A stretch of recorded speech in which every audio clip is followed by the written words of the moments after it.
So much TV is on.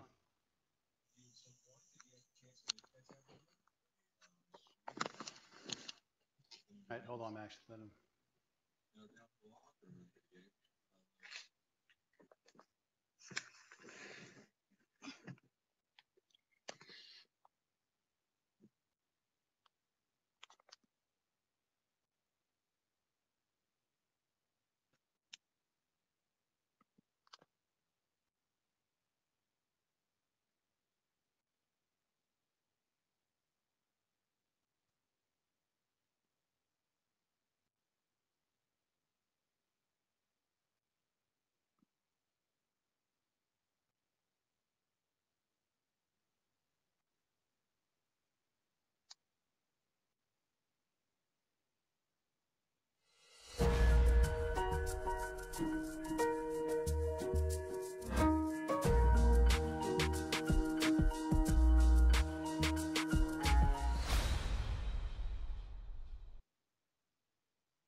Good evening, everybody. I'm Michael Tabman.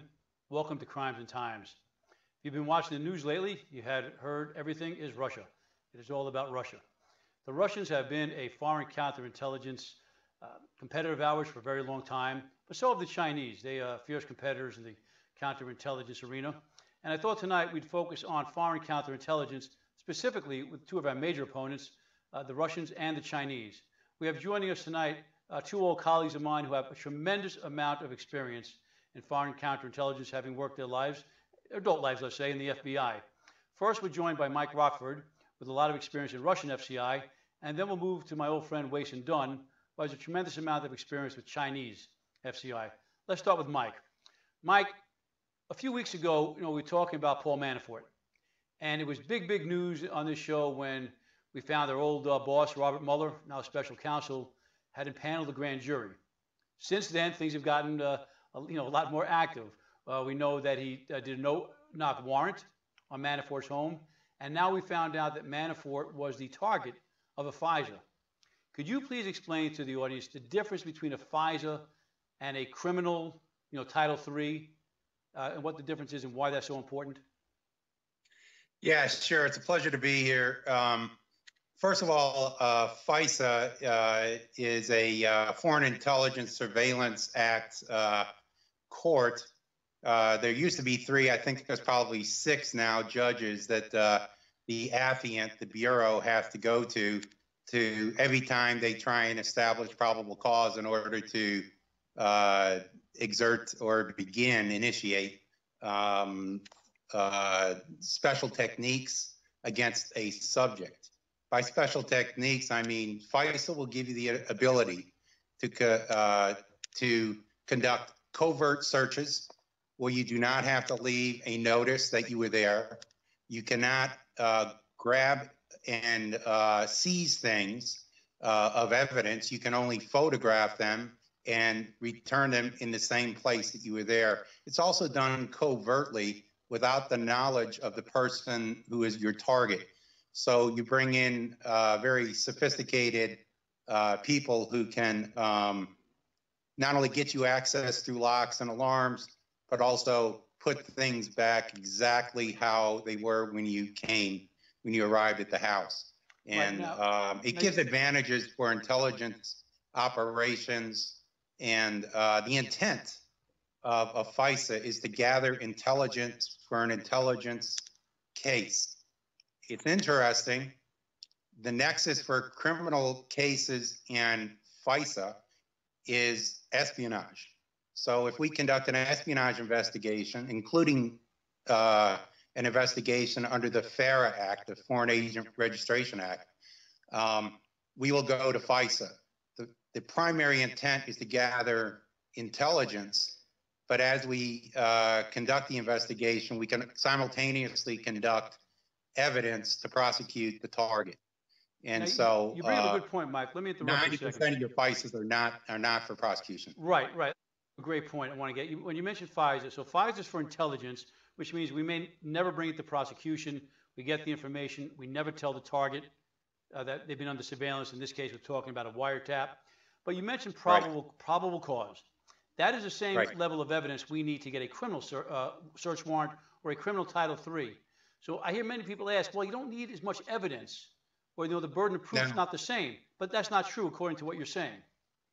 the probable cause standard is exactly the same. And in fact, what I would argue is that the Office of, it's called OIPR at Department of Justice, which oversees all FISA applications by the FBI before the affiant walks them to the FISA judge, has become the devil's advocate for the defense.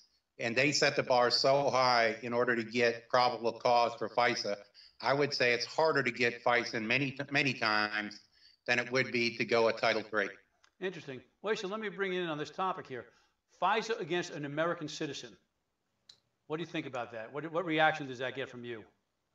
Well, first of all, it is very difficult to get a FISA on an American citizen because by definition, FISA is supposed to be used against foreign powers. So it would be very rare to have a FISA targeting an American citizen. However, under the rules of FISA and under the law, if we can articulate probable cause that an American citizen is acting as an agent of a foreign power and is acting in that capacity, then the provisions of FISA apply. So it's very rare, and when it happens, it means that the FBI or some other appropriate law enforcement or intelligence agency has been able to articulate and convince a judge that the individual being targeted is an agent of a foreign power. Now, Wason, and then I'm going to come to you, Mike, with the same question. Probable cause is probable cause. However, we were looking at a FISA on Paul Manafort, the position he had in the Trump campaign. This had to go to the highest levels of the FBI, the Department of Justice. Do you think that in reality we had to reach a much higher standard than probable cause than in any other case, just given the nature of Manafort's position? Wason, that's to you. No, I think it's the same level of probable cause as you'd have with any U.S. citizen, regardless of what your position is. We've had FISAs on people much higher than Manafort's position, and the level's the same. The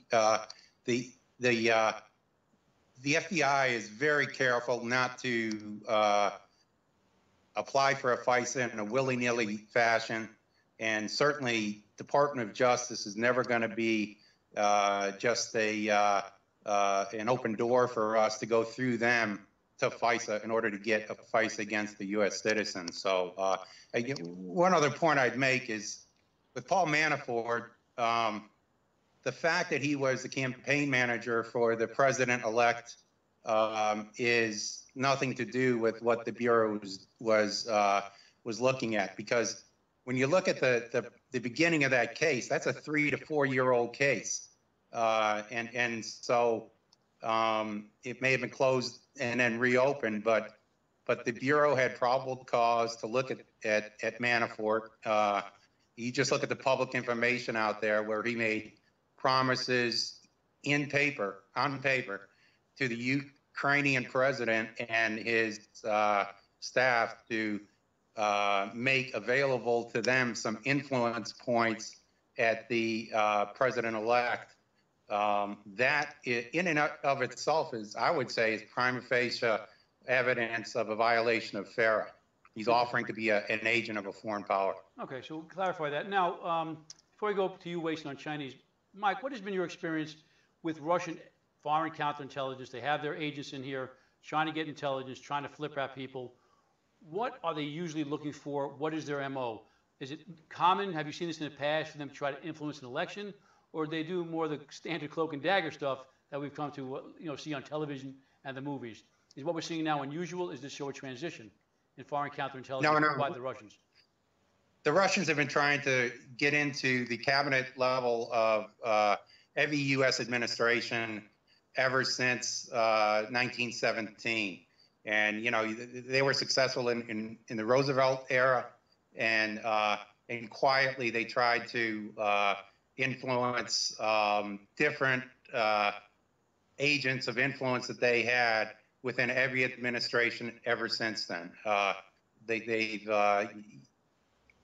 There's a long history of this kind of operation. So as far as the elections go, that's also a very aggressive act by a foreign power and by Russia, but they've always tried to influence our elections. I would say that this has been a lot louder, only because of the fact that they kind of got caught in their cyber intrusions, and they didn't have any place to hide, so they pretty much got exposed. Interesting. Wei-Shin, in your experience, what have the Chinese gone after? What has been their method of doing it? Is there something specific?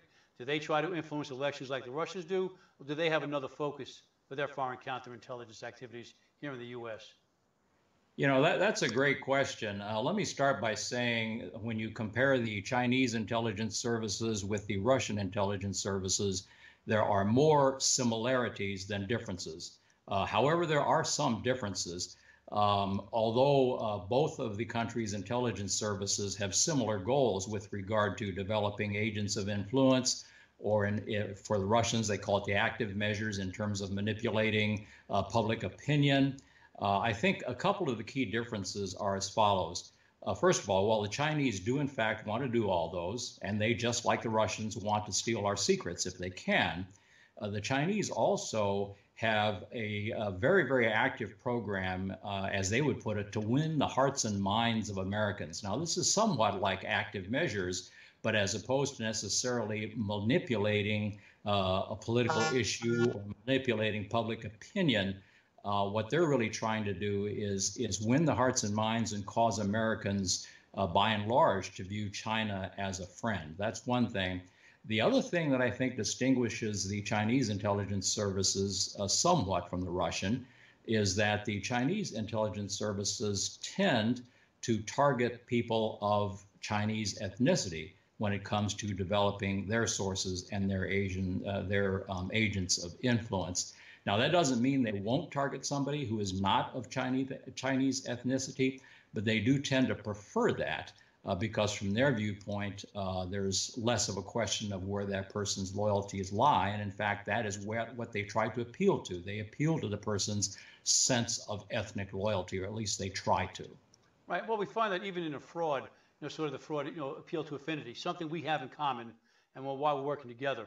Let me run this by both you guys. Here's a saying I remember hearing in the FBI, and not from you guys in particular, but I heard this. If the Russians want to steal all the sand on your beach, you wake up one day and the sand's gone. If the Chinese want to steal the sand on your beach, they take it one grain of sand at a time, so by the time you understand it's gone, it's too late. Any reaction from either one of you about that, about the differences there? Go ahead, I've heard that story as well, and I think it makes a good point. There is a certain validity to it. The interesting thing is the version that I used to tell. I've actually used that story when I used to conduct FCI training courses, foreign counterintelligence training. And the version of the story I use is similar to yours, except it is that the Russians would steal the sand by coming in the dead of night, having frogmen come out of a submarine and scoop up buckets full of the sand and disappear before dawn, whereas the Chinese would just flood our country with 100,000 tourists, and each tourist would pick up one grain of sand, and they would have the same amount of sand when all those tourists got home. But what that illustrates is that the Chinese do tend to try to do things in a more subtle manner, and also they are legendarily known for their patience. They don't care if it takes 20 or 30 years. In fact, that's the norm for some of their operations, is to take that long to develop the access and to develop the agents of influence. So that may be one difference. They are much, much more patient, and they try to use much more subtle techniques oftentimes. Interesting. Mike, would you agree with that? Maybe the Russians are a little more forceful, not quite as patient? No, I wouldn't. I'd say this, that they are bold and brass when they want to be, but they're very patient when time calls for it too. When they want to get a deep undercover agent and get them placed or accessed into like one of our national laboratories where nuclear secrets are at, they'll be very patient. I would say that they're a lot more like the Chinese in that regard. However, they're also very fine with going toe-to-toe on an international podium between Putin and Trump, and and when they have a success and make it, it's kind of like in your face kind of thing. The Russians have a inferiority complex, and I think they always want to be recognized as the second superpower in the world. And so that's why they become boisterous at times, and sometimes even daring, I would say. But they have some pretty deep and dark, well-run, covert, years-long operations, as we saw with Ames and Pitts and Hampton. They know how to run a very, very sophisticated and secret operation if they have to. Right, we're going to get to those spies. But another question I have for you, Michael, is, if we look at some of the recent stories of Russian espionage, going back 5, 6 years, maybe 10 years, we all watched the TV show The Americans. Are the Russians more likely to create these sleeper cells, or these people that we bring in, as opposed to maybe the Chinese trying to recruit Chinese Americans? Is that more of their MO, and is that the kind of patients you're talking about? Well, yes, exactly. I mean, those sleeper cells, there were 12 illegals that were dispersed around the United States for anywhere from, I think it was 10 to 15 years. And we became aware of it and really ran a great counter operation against them, and largely found that they were just trying to get into places of influence like the Kennedy School at Harvard, and influence some of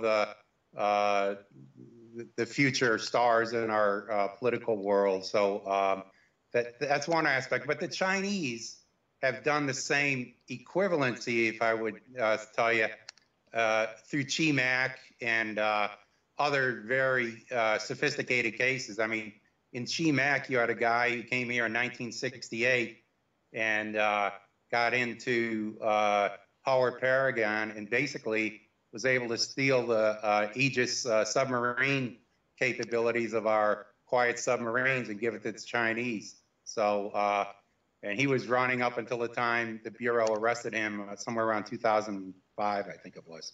So I'd say both countries and both intelligence services are very potent, very powerful, and worthy adversaries for the United States. Oh, they're definitely worthy adversaries. Wei-Shin, when the Chinese target these Chinese Americans, is there a certain field of study or expertise they're looking at? And if so, what are they trying to accomplish? What is their end game with these people they're recruiting? Well, first of all, I wouldn't characterize any particular field as of a higher interest. And I do want to say that I completely agree with Mike in terms of there are definitely more similarities than differences between the two intelligence services. And I did not mean to imply the Russians never engage in long-term operations, because both countries do. Certainly, right. Now, the Chinese, as far as when they target people, I would say almost anybody in a position of influence, or anybody that potentially could be of influence, or anybody that may have access to cutting-edge research are all potential targets. And let me give you one example of that. A very recent case that was actually worked by the Omaha field office of the FBI, and that was prosecuted, which was very rare, and it was a very successful case. But it involved Chinese scholars who had been sent over here, and these scholars were studying basically agriculture and similar topics. And it was discovered that a couple of these individuals were literally going to the research fields of DuPont, which has a large agricultural subsidiary. These individuals were literally going out to the research fields and pulling up seedlings and collecting seeds of certain hybrids, which the Chinese felt would be good for them to be able to have the same technology.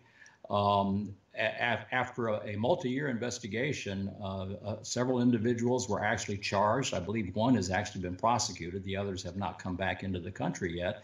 But that's an example of a case where most people would not have suspected that an intelligence service is going to be going after hybrid seed technology. You know, it's not an intercontinental missile. It's not a new stealth fighter. Right. It's just a way to grow more food. But The American company, in this case DuPont, had spent years and hundreds, if not millions of dollars to develop that technology. So, it's every bit as valuable as military technology to the Chinese. Interesting. So you're right, something I wouldn't have thought of.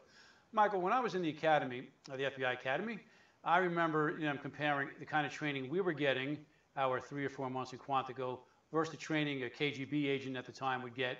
I'm not going to repeat what I heard because I don't know if that's classified or not. Probably not as 30 some odd years ago, but I'll leave that to you to make that decision. How can you compare well, we know what training we have.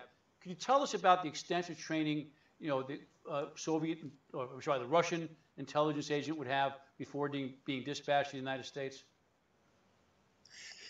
Yeah, so when you and I were going to class, we probably got about 2 or 3 hours of counterintelligence training in new agent training. When Dave Zadie took over as assistant director, he argued with Director Mueller and won that we have to give about 4 weeks of basic training to the new agent in order to make them a knowledgeable, sophisticated counterintelligence officer as they get out of Quantico. And so they extended the entire new agent training by about 4 weeks to accommodate him. And I know the House Intelligence and Senate Intelligence Oversight Committees love that. They also put a counterintelligence squad in all 56 field divisions. And unfortunately, because they didn't up the total numbers of FBI agents at the time, they had to take them away from the criminal fields in some of the field divisions. But that it pales in comparison to can you give us an example of what do the Russians go through? Training. And the KGB training is they get about 5 years of training in intelligence, counterintelligence, active measures, science and technology, the art of trying to recruit intelligence officers from their main enemies, which is the United States, Great Britain, and other NATO countries. And language school is paramount to their success for their foreign posted KGB officers. They spend about 2 years in language training. Even our agency people only get about a year's training in language, but they're very sophisticated. We've seen KGB officers hit the road their first week in the United States and take our surveillance to places in cities that we didn't even know existed. So they're ready, they're professional, they know how to speak the language, they understand the culture. And now, a funny tidbit, if we have a little bit of time, after the Cold War was over and Putin was inviting a bunch of FBI guys over to Moscow for a cooperation on terrorism, some of the FBI guys sat at the table during a conference and were talking to some of the young intelligence officers there. Now, they have the same guys working terrorism as they do counterintelligence in the SVR. So they laughed and they chortled a little bit about the fact that there were some older SVR guys sitting at the table next door, and they said, those old farts lost the world to you guys. We now have the power of our economy, and we have a great leader in Putin. We've been invigorated by oil and gas in our economy. We got better salaries, and we're going to steal the world back because we feel like we've been upstaged by you guys long enough. So it was a message they were sending. Interesting. And that is that you better beware. They're back. Interesting. Wait, Mike talked about 5 years of training. I remember when you and I were working together. At that point, we were getting to be the old dogs of the FBI, and we talked about the young agents. And every generation sees a younger generation is more impatient, more wanting to move up the ranks quicker, not willing to pay their dues. Could you imagine a young agent now going through 5 years of training before they get out on the street? Yeah, no, it is a very stark difference. However, I do want to add, though, that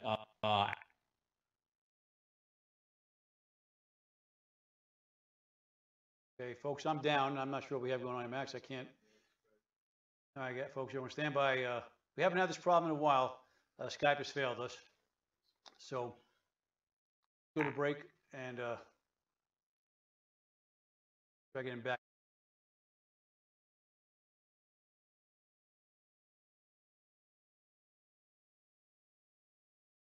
We've ever had, and probably the most questions we've had. So thank you very much. I'm not sure what happened with Skype, but we're going to get him back. As I said, we had conquered these problems earlier. While I'm talking, in the meantime, when we're done, if everyone would go onto YouTube and please subscribe to our YouTube channel, that would give us a lot of options and other platforms that we'll be able to broadcast to. All right, we have Mike Coleman back in. All right, hold on, I'm going to get him in.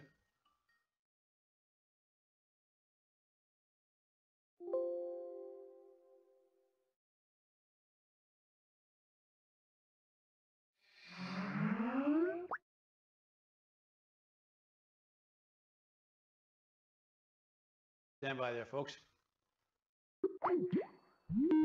Okay, Waston's coming in. All right, Waston, we're not sure what happened. Could you hear us?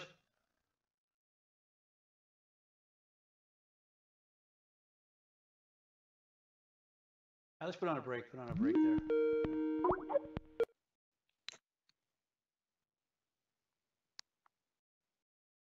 Hello? Okay. Mike, can you hear us? Put us on a break. We'll be right back, folks.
I'm online. Are you there? Okay, yes, I'm here. Can you hear me?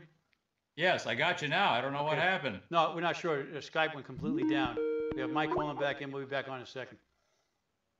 All right, so keep these settings as you are. Okay, so you lost both of us. Yeah, oh, both of you, and my thing went dead too. So hold on, guys. All right, folks, we're just trying to get Michael back on there since most of the questions coming in are about Russia. Give us 1 second. My video is on. I'm seeing my static picture. But all right, Waston, we're going to try to get Mike back on. Keep trying, please, Max. Waston, in the meantime, could you tell us what is the training, if we know, that Chinese agents go through before they are dispatched out to the U.S. compared to that 5 years that the Russians have? Well, they too have extensive training. I don't know the exact number of years, but they also have extensive training. Their training involves not only traditional tradecraft techniques, but also really a lot of language training and training in the culture. One of the challenges in the past, though, was that they didn't necessarily have some of the access and some of the up-to-date information that they do now. But I think now their training is likely comparable to that of the Russians. I certainly would never underestimate the quality of the training or the quality of the personnel that they send over. Interesting. Okay, Mike, do we have you? Okay, I got you here. I have him over here. You see me? Max, okay, could everyone hear Mike? Max? No. Okay, hold on. All right, we're going to try to move you over there, Mike, all right? Let's, See if you can pick him up. Okay. Max, show the picture there for Wasting, picture number 2. Wasting, do you see on the screen? Yes, I do. I know Okay. exactly who that is. And who is that? That's my thing. Who is that? That is former FBI supervisor J.J. Smith and his former FBI Chinese intelligence asset, Katrina Leung. Right. Now, just so I know, we always worry about that. Just so you know, I got that picture and everything I'm going to ask you off of the internet. Okay? I have no inside information on this case. I didn't work this case, but I know there. So basically, what happened here? Give us kind of the upshot. Well, J.J. Smith was a former FBI supervisor, and I think he fell victim probably to, I would say, the oldest trick in the book and the most classic intelligence technique, which is he ended up falling in love with his asset, who turned out basically to be a double agent. So while he thought he had her working with him against the Chinese intelligence services, in reality, she was collecting information from him and passing it back to the Chinese intelligence services. The interesting thing about this particular case, aside from the fact that it was a real shock for the FBI and it was a real tragedy in terms of a career of a very talented FBI agent, is that the relationship they had was apparently genuine, because after it's my understanding, at least, that after all was said and done, that the two are still in contact, if not still together. And that's very interesting. And of course, he's no longer, working for the FBI, and she, of course, is no longer valuable as an intelligence asset for the Chinese either. Right. Now, we talk about, spies, lies, and bedroom eyes. Is that common for the Chinese to use sex, looking for pillow talk to compromise an agent? Absolutely. That's where the Chinese and the Russian intelligence services, again, have a similarity. Your Chinese intelligence services won't hesitate to resort to that, particularly with regard to individuals who are traveling overseas. They have been known to target Americans that they hope to flip, hope to convert into one of their assets. They have been known to try to target them with attractive females when they're traveling overseas. Sometimes it's a short-term thing, just along the lines of trying to develop material for blackmail. Other times it is an attempt to actually develop a long-term relationship. But either one, the goal is, of course, to try to turn an American into an asset for them and have an American spy against our own country. Exactly. We're going to go. Wait, hang in there. Max, put us on break. Wait, hang in there. We're going to take a break for just 1 minute here. Try to get Mike back on the line, because I have a question I want to get to him, having to do with that, and more questions for both you guys that are coming in. So wait, hang in there. Break here. All right. I'll hang on.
All right, we're back. And he crashed again. Wason, you still with us? Yes, I am. All right, Wason, we had the case of, J.J. Smith. We had Hansen. How much damage was done? First, let's start with J.J. Smith. How much damage was done to our program, again, without giving out specifics, by the compromise of J.J. Smith? There was very significant damage. He really hurt this country. And also, as a result of him, people who were helping us came to physical harm. So it was a very significant betrayal. My personal opinion is he did not, the sentence that he got was not commensurate with the damage that he did. He didn't serve any time, if I recall. Is that correct? I believe that is correct, or if he did, it was very minimal. He basically got a slap on the wrist. Of course, his career was over, and he lost his marriage, his family. So he did pay a price. But as far as the criminal prosecution and the penalties he received, they were in no way, in my opinion, commensurate with the damage that he did, because he did very significant damage to our country and to individuals who were attempting to help us. All right, now, I'm reading an article here. It's from the New Yorker Magazine. It's dated 2014. It's about a case of Chinese espionage, again, where they recruited a Chinese American who had worked for Boeing. But what struck me here was a sentence in the article where it says, the stakes were high at the time, it's only a few years ago. The FBI did not have a stellar record investigating Chinese espionage. How would you respond to that? Well, I definitely would not agree with that. We've had quite a few successes over the years. Mike talked about one, but we have caught a number of double agents. We have expelled a number of people. So over the years, we've had success. Now, it is a very difficult target. I can't presume to say that we've been able to neutralize every Chinese intelligence operation. I certainly can't say that, but I think we have been very successful. Now, I was going to ask Mike about this. We can't get him back on. Every time he calls, he's crashing. We're not sure what the problem is. Robert Hansen. All right, we all know about that case. Okay, how much damage did he do to us? In terms of the Russians? He did grave damage to this country, and I can't emphasize how much damage he did. I will also say that I am embarrassed to admit that at one time Hansen was an acquaintance, if not a friend of mine, because he and I were on the inspection staff as inspectors' aides at the same time. And during my tenure in the intelligence division, his office was across the hall from mine. So I thought I knew him fairly well, as did many people. Clearly, we were all wrong. The betrayal that he encountered and that he conducted did grave damage to our country. It exposed a number of very sensitive operations. And also resulted in loss of life to individuals. So I don't think anybody can overstate the damage that Hansen did. Right, but Hansen wasn't recruited. He went to them. Is that correct? That is absolutely correct. He went to them, and they ran with it and continued to use him for many years. But yes, he initiated the first contact. He was not recruited. And in your experience, and for what we know about FBI agents or other intelligence agents that the FBI may investigate, as CIA, whatever, have more of them been recruited, through active recruiting, or have some just turned on us because of something in their own lives, their own minds? Do you find one is more prevalent than the other? Boy, that's a good question, and that's a hard one to answer. I would say it's more prevalent to have individuals that get recruited. It is pretty rare to have somebody just offer their services. However, even in the case where those people are recruited, there was already some weakness, there was already some trouble in that person's life, because happy people, contented people are very difficult to recruit and generally don't get recruited. There has to be some flaw, there has to be some trouble. and that is what the hostile intelligence service will exploit. And that's a great question that I kind of want to address with you. But before I do that, let's talk about Hansen for a second. He was, if I remember things correctly, because I didn't know him either. Again, I have no inside information on this case. It's only what I've read. Sort of a troubled employee, was he not? Moved around quite a bit? Well, I wouldn't say he was troubled, but he was kind of aloof, and he did not have a large circle of friends. Many people found him to be somewhat eccentric and peculiar. As far as his career, he was actually well regarded for his expertise. Now, he never advanced beyond the GS-15 level, and although that is a pretty high level, he felt that he should have gone on beyond that. And that was one of the reasons that I think he ended up. We just lose Wason also? I can't hear him now. And we just lost Wason. All right, Wason, you still there? I am. Okay, I lost you you for a hear me second. now? Yeah, I can. We lost you just for a second. Well, so that comes to the question now. You talk. I know you're saying, and we're going to answer some questions. People are coming in now. Could we, or can we, and are we now maybe? Could we create a profile, perhaps, of our agents or these very sensitive positions that might help us target those who are might be more susceptible to recruitment than others? Is that a realistic thing to do, and are we doing it?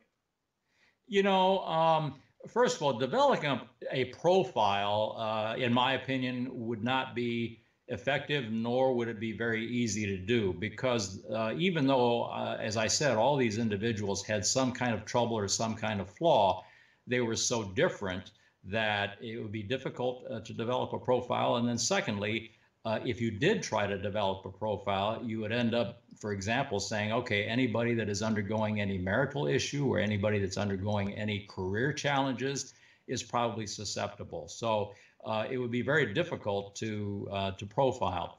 But I will say, though, we learned from Hansen, we learned from a number of the other cases.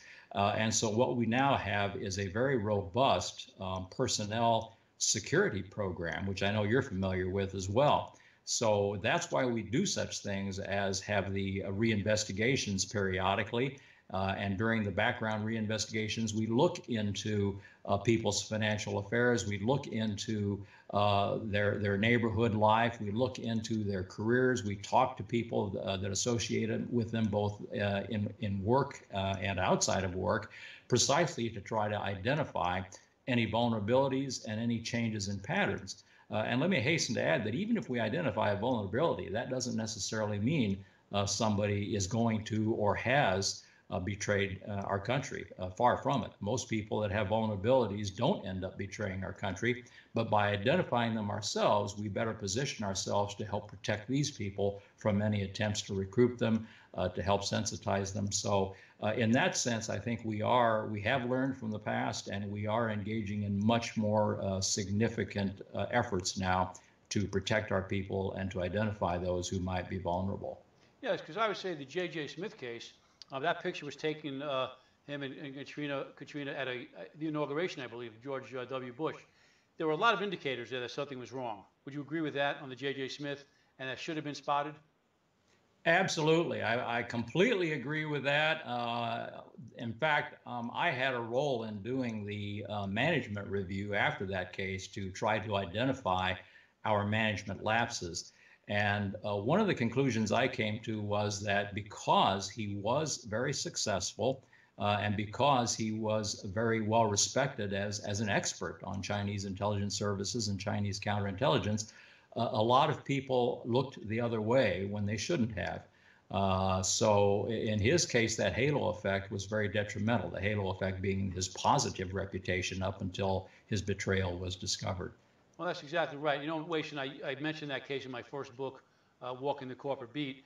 I discussed the fact that we've had that problem not only with J.J. Smith, but in other cases where people were experts in the field and they're working very closely with informants, especially with the organized crime division, especially on the supervisory level. We've had that problem before, and that was absolutely a failure of management, in my opinion. And I hope, we've gotten past the point that we're so happy something's working well that we don't want to give it too much scrutiny. No, exactly. You're absolutely right. And it is not unique, as you noted, to the counterintelligence field. It happens in organized crime. It happens with white-collar criminals. It's very easy for an individual and their informant or their asset to get too close. And again, it's because of that that we, over the years, have developed and implemented more safeguards, which I know you're very familiar with. Right, and we're going to wind it up. We have a number of questions here. A lot of them are about Russia. Max, any chance we could get Mike back on the line there? We'll try one more time. But Wason, you're one of the smartest guys I knew in the FBI, so I feel comfortable throwing any question your way. So let's scroll to the top there. First thing someone asked about, you used the term GS-15. I could just answer that for everybody. It's a second tier of management, considered a fairly high level of manager in the federal government. The next question is, what could happen to Manafort regarding any charges based on these FISA? Mike had kind of alluded to that. Wason, do you have any more you want to put in on that? What could possibly be? We don't know. Possibly. Sure. We don't know what the probable cause was that was articulated, but if the FISA, if the surveillance determined that he was in fact acting as an agent of a foreign power without being properly registered as such, that could be a potential criminal violation. There could also be potential financial crimes involved if he was involved with business dealings where he violated any number of rules dealing with international money transfers and the like. And obviously, if there was any kind of discussion or cooperation with any hostile intelligence service, and that's pure speculation. I mean, I have not seen anything that would suggest that exists, but if that does exist, that certainly could raise possible criminal charges as well. Okay. Next question, can this Manafort thing, quoting, lead to Trump and maybe be an impeachment? I think that might be a little premature. Right now, I'm not aware of any indication from the public information that Trump was involved in any of this FISA on Manafort. Are you, Wason? No, I've not heard anything. I mean, if the question is, could it lead to other places? Well, of course it could, but we don't know where it might lead. I think it's too early to tell where it might lead, if it leads anywhere. Right, but I would say, and people have asked this, the fact that it's taken so long is that indication of this being a nothing burger. But knowing who's running this, our old boss, Robert Mueller, knowing we have very experienced FBI agents on this matter, and just knowing how investigations go, I would say that the fact that it's taking so long would indicate, we don't know, but it would indicate the tentacles are spreading. It's starting to go in other directions. What would your opinion be on that?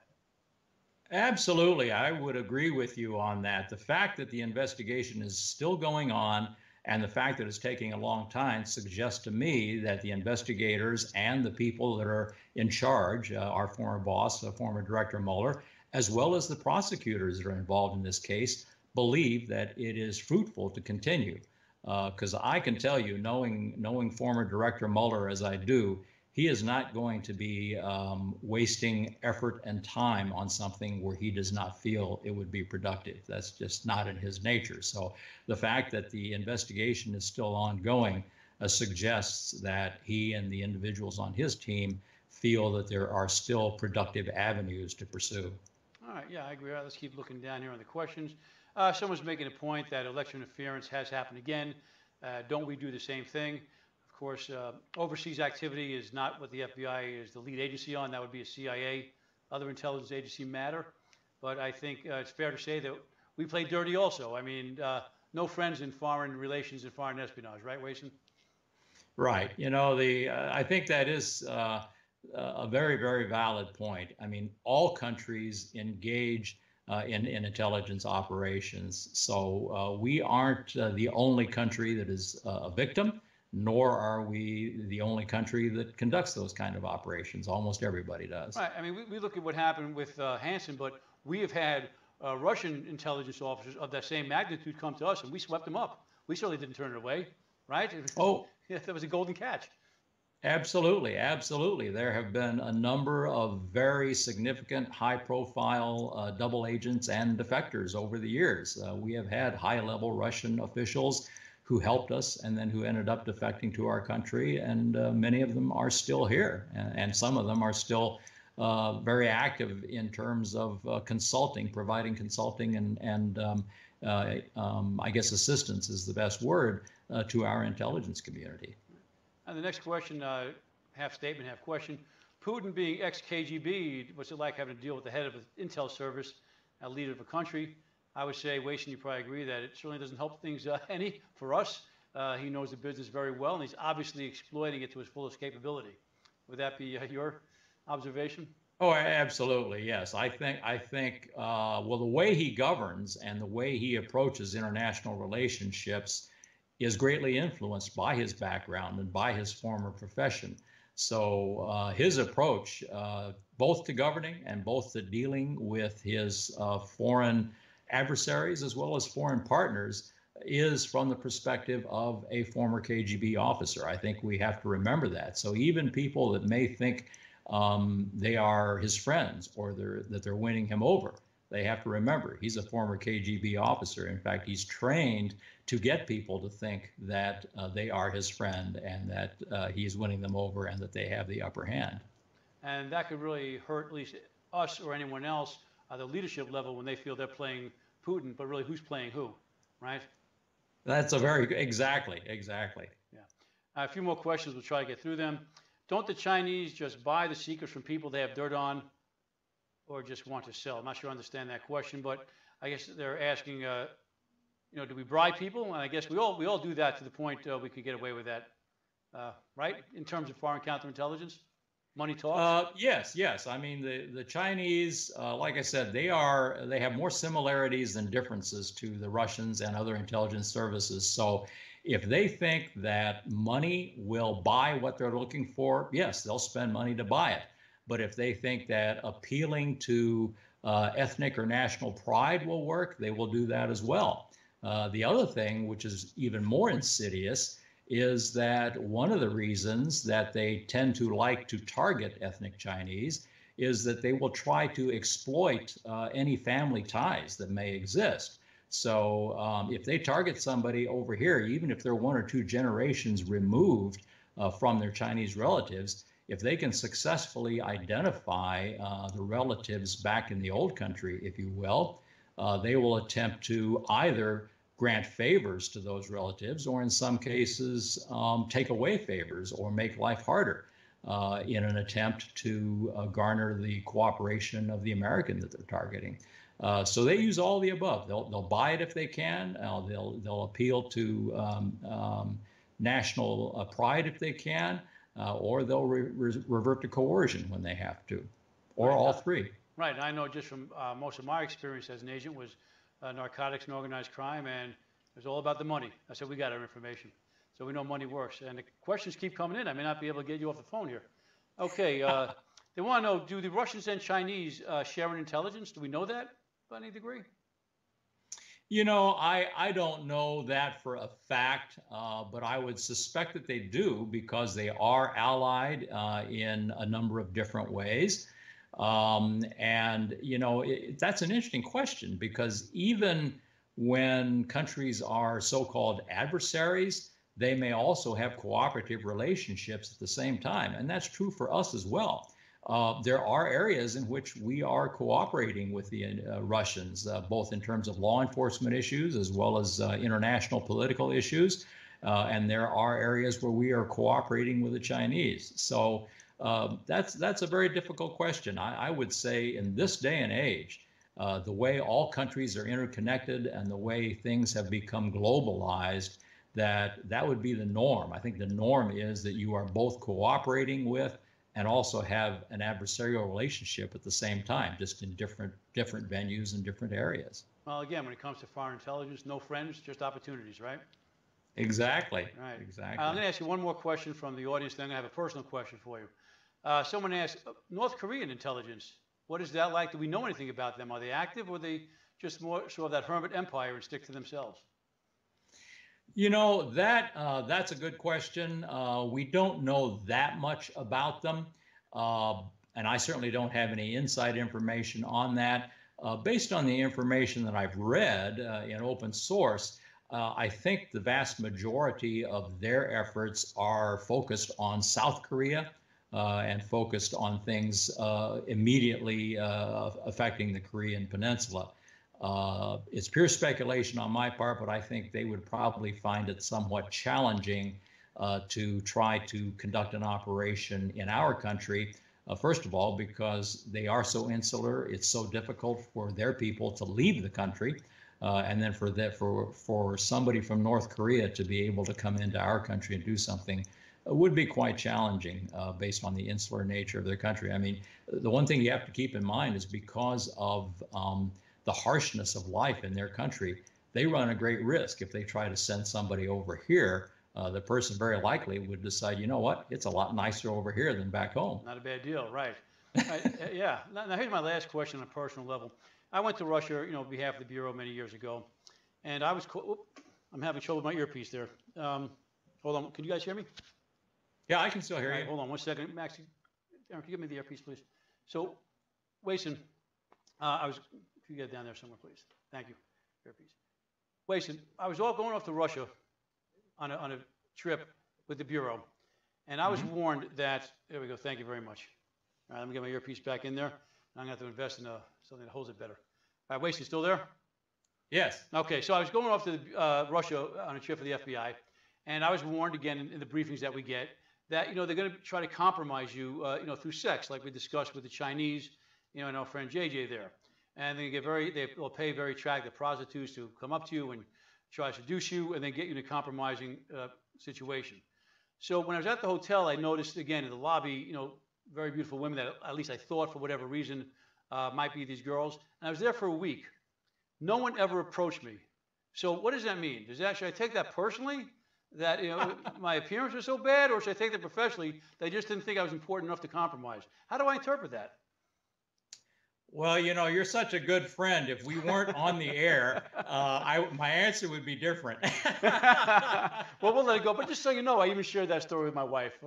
That's how it goes. Oh, gosh. Well, I do like to think, though, that they probably think FBI agents are pretty incorruptible. Fortunately, we have that reputation, and I, by and large, think that's a well-deserved reputation. I think so. And just for the record, I would not have been compromised, right? Absolutely. All right, there we go. Wason, thank you so much for your time. I could just tell from the questions coming from the audience and the size of the audience we had, they found you and Mike fascinating. I'm sorry we lost Mike. I don't know what the technical issue was, but thank you so much for your time, and we may want to have you come on again to share your expertise, my friend. It was good reconnecting with you. It was a pleasure. I enjoyed the interview and being on your program, and look forward to doing so again if the opportunity arises. Okay, and also, Wason, are you doing anything you want to tell us about? Any books, any appearances that you're doing that you want the audience to know about? Well, thank you for asking, but nothing at the time. I'm quite busy just being active. I continue to remain active in the law enforcement community here. As you know, I'm a commissioner on the Nebraska Crime Commission, and I do a lot of volunteer work. The one thing I will note, and not for me personally, but I am a very active volunteer, a leadership volunteer with the American Red Cross, and we've been quite busy, as you can imagine, with the hurricane responses. Yes. I've been heavily involved with that from this end of it in terms of helping manage our response. And if people are so inclined, I would certainly encourage them to donate to the American Red Cross, because the needs are absolutely staggering, and we're just now starting to uncover the needs down in Puerto Rico and the Virgin Islands. So it's going to be a protracted recovery for those poor people, and I would encourage people to help in that regard. Well, thank you for bringing that up, Wason. That, again, just goes to show why you're such a well-respected person, not only in the FBI, but in the community. Thank you for doing that. And thank you for pointing out and mentioning the Red Cross, because so many people fall victim to fraudulent charities during these hard times. Because we want to give, and we get contacts. It's a great time to remind everybody that if you want to give to charity, give it to someone that charity that's well known, that you could trust with your money, and we know it's going to get to help people. So, good time for that reminder. So thank you for your service in the FBI. Thank you for your service to the community now. And I'm proud to call you my friend. I will talk soon. Thanks very much, Mike. Bye-bye. All right, buddy. Take care. Okay, everybody. Thank you so much. We had a record audience tonight. A lot of questions came in. I couldn't get to all of them because we're getting well beyond that time. So thank you. I'm sorry we had, again, a little technical hiccup. We haven't had that in a while.